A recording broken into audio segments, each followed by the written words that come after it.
When Pokemon Let's Go Pikachu and Eevee were announced, many fans were disappointed, myself included. Here was the series' first ever entry on a home console, and it was more targeted at the casual gamer than the diehard fans. Its Pokemon Go style catching system was a turnoff, however the beautiful environment and detailed monsters drew me in, and before I knew it, I had the game in hand. So let's see if Pokemon Let's Go is just a casual gamer bait, or if there's something deeper below the surface. What is happening? Mattmade here, bringing you my review of Pokemon Let's Go. The game starts off like any other installment. You wake up in your room, see the Nintendo product placement, check your computer, and then you're off to Professor Oak's. It's a time-old tradition that will surprise no one. Since this is a return to the Kanto region, your hometown is Pallet Town once again. However, instead of being Red, you're a new character. Your rival has also been changed. Instead of being a dick to you all the time, he is nice and fairly helpful, similar to the rival in Sun and Moon, instead of the original Red and Blue. You make your way to Professor Oak's lab and find that he is not there as usual, and upon looking around for him, you discover that he is plotting with birds to take over the world, or just studying them, whichever floats your boat. It is then that things take a large turn from the originals. Instead of going back and picking your partner from a ball, you and Oak run into a very energetic and excited Pikachu or Eevee, depending on which version you have. You then catch said Pokemon and somehow, magically, they can move around in the ball, and they race off to Professor Oak's lab like a homing pigeon.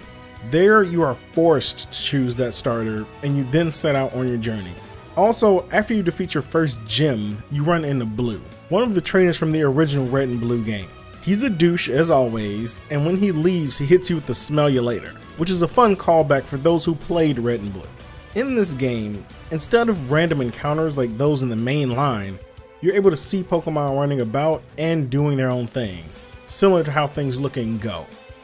This is actually pretty nice, as seeing an Oddish or a Bulbasaur running around in the brush just feels right. It appears far more natural, and if you just want to quickly get from one town to the next, you can avoid them. This is one feature that I hope will make a return in the mainline game, as it seems like a quality of life improvement. From caves to forests to lakes, you can see what Pokemon are there and if they are large or small.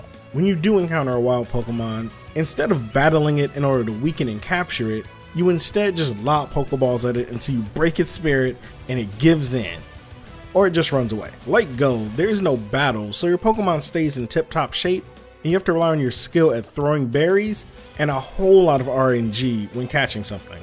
Like the mainline titles, each Pokemon has a different catch rate, and if you use better balls, the catch rate goes up. However, since this is a more casual Pokemon game, the difficulty of catching is displayed as a green, orange, or red ring that shrinks as you hold the ball. Green is easy, orange is a bit more difficult, and red is hard as hell. Using better balls in conjunction with berries will make catching much easier and save you a lot of frustration. Upon catching a Pokemon, your party gets experience, and this will be the main way that you level up your team. The main way you go about catching a Pokemon is to swing the Joy-Con when the circle is at its smallest. If you have the Pokeball Plus, you can use that as your controller.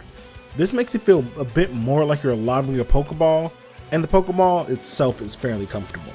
While in docked mode, it is difficult to capture a Pokemon that has moved to either side, as throwing a Pokeball to the side leaves a ton of room for error, and the Pokeball can be thrown wildly sometimes. However, in handheld mode, you can move the left stick or move the Switch itself to reposition and center in on the Pokemon. This is far more accurate and a lot easier than it is when docked. In Let's Go, there are still trainer battles, and these take the classic turn-based style of play. All of the standard mechanics and moves are there, however the Pokemon do lack their abilities, so you don't have to worry about things like levitate and pressure. This is a bit saddening, as I was hoping they would use this chance to introduce the Pokemon abilities to those who may be playing for the first time. It also makes each Pokemon feel less unique, as the reason for choosing one over the other sometimes came down to what abilities they had, and which is more useful. Since the game was geared more towards casual gamers, you can learn moves in each town that are the gym's weakness. Even at the start of the game, your Pikachu or Eevee can learn Double Kick for some weird reason. Like for most of the game, you can just throw your foot out and take out a Pokemon almost immediately. It's absolutely crazy. You can clearly tell who the move tutor is, and he is always in the Pokemon Center and has a whip and a lollipop in his hand. When I first saw this, I thought that either he's there for easy mode or he's into some really kinky stuff and looking for a partner. Fortunately, it was just to teach your Pikachu or Eevee a move to wipe out the gym. The other major change is the fact that you do not need to collect HMs and have one of your Pokemon be an HM slave. Instead, you, or more so your partner Pokemon, since you're apparently too lazy to learn them yourself, are able to learn skills. These skills allow you to cut down trees, see in dark caves, surf on the water, the usual Pokemon stuff. This is a great quality of life improvement, and I'm glad to see that this type of thing was rolled over from Sun and Moon. Gone are the days of having to hunt down an HM only to have it used on a Pokemon that you cared nothing about. The skills do not take up move spaces, and as soon as you walk up to something that needs it and interact, you're given the option to do it. Other than that, most of the other mechanics and gameplay are similar to the mainline installments. It is faithful to the original with some improvements, such as being able to access your Pokemon box from anywhere, ride Pokemon in order to move faster, and being able to style your character from head to toe. They really thought about what people liked and what worked from previous installments. Visually, the game is impressive. No longer are you staring at your handheld in 800p. Everything is now in glorious 1080p, which is quite the overhaul. All of the Pokemon are sharp in detail without losing their charm. The cities and forests are all beautiful and detailed. Watching Pokemon wrestle in the bushes and run about is really cool and fun to simply watch, until a Rattata runs up and bites you in the leg, but it does look great while doing it. Your character also looks spiffy while running around and trying to become a Pokemon master. Not only can you wear your classic threads, as you play the game and speak with people, they will sometimes give you outfits for you and your partner Pokemon. They may be simple colors and pattern swaps at times, but they are a nice addition. On top of which, you can have your partner Pokemon match so you're both adorable together. The moves in the game have also been updated. No longer are they super simple and to the point. Each move looks and feels impactful. Razor Leaf is thrown out and spirals around the enemy. Thunder is cinematic and looks powerful.